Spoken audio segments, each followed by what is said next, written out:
Ассалаумалейкум достар, видео бастамастан бұрын бұл көсемнің екінші сериясы, екінші бөлімі. Ешкім өлген жоқ ішінде. Ал видеоға сәттілік, көре беріңдер видеоны. Біздеміз арада көптеген жылдар өтті. 5-6 жыл арада. Көсем мен Құмашақ бегім, Менекші мен Жаннат, Хажы мен Бұлбұл.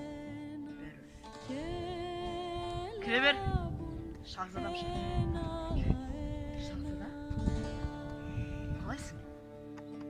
Амансың ба? Әскерлердің көңілін сұрап қайтқан сияқтысың ғой? Иә. Бәрі аман ба? Сұлтқарды ауырып қалып демесің, мамаша, ә?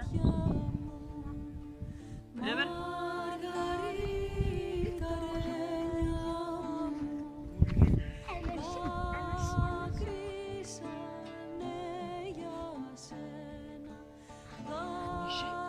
Құмашақ, көсем?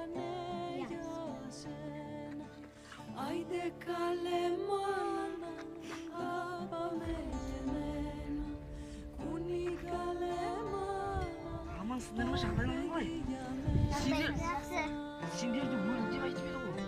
Сафия бегім өзінің адамдарына сізге жеткізген, өзінің адамдарынан сізге Құмашақ пен көсем өлді деп